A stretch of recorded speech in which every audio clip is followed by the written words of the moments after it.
Welcome to this explainer. Today, we're unpacking a really fascinating intersection of nature, photography, and, well, the quiet power of mobile AI. We're looking at some recent field notes from a photographer named Ang.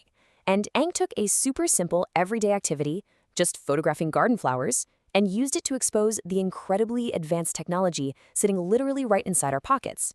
Okay, let's dive into this. Right off the bat, Ang presents us with a classic modern photographer's dilemma.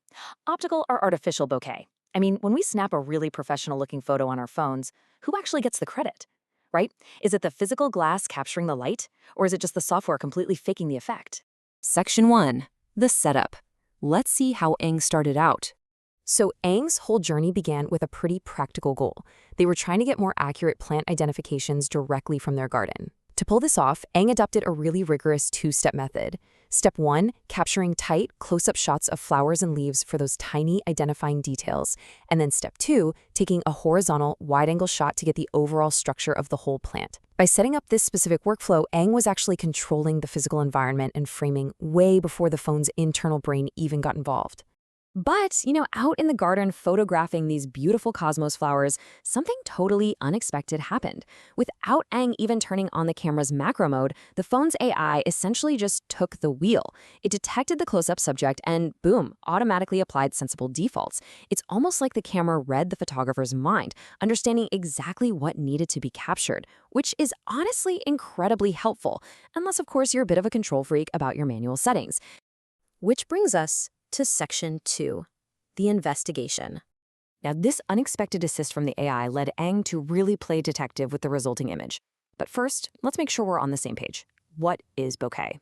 Well, it's that beautiful visual quality of the out-of-focus areas of a photograph, especially how it's rendered by a particular lens.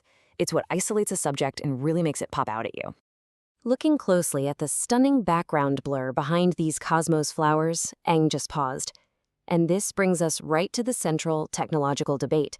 Was this gorgeous background blur the actual result of the physics of an optical lens, or was it just a clever illusion painted in by artificial software processing?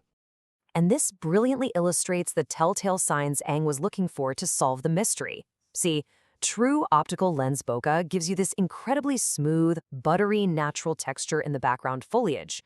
Artificial software processing, on the flip side, usually leaves behind these harsh artificial edges. It basically clips around delicate things like flower petals, where the AI tries to digitally cut out the subject, but, just kind of misses the mark. So, what was the verdict? Well, Ang scrutinized the image against the AI's tendencies and confirmed it. This was achieved through purely optimal optical means. The tiny, physical lens on the phone actually did the heavy lifting here. The background foliage showed off that highly sought-after, smooth, buttery, natural texture, and a really close inspection revealed absolutely zero artificial edges around those delicate flower petals. It was 100% authentic. No way, right? Just real glass doing its thing. And that brings us to Section 3, the everyday carry dilemma. Finding such incredibly authentic, beautiful optics right inside a pocket-sized device? Well, it triggered a bit of an existential question for Ang. It really highlights a classic compromise we see all the time. A dedicated camera is absolutely best suited for those planned, daily gardening sessions where you actually have the time to meticulously set up your shots. But a mobile camera? It's proven so immensely powerful that it is absolutely perfect for an everyday carry, especially when you're just on the run and spot something amazing.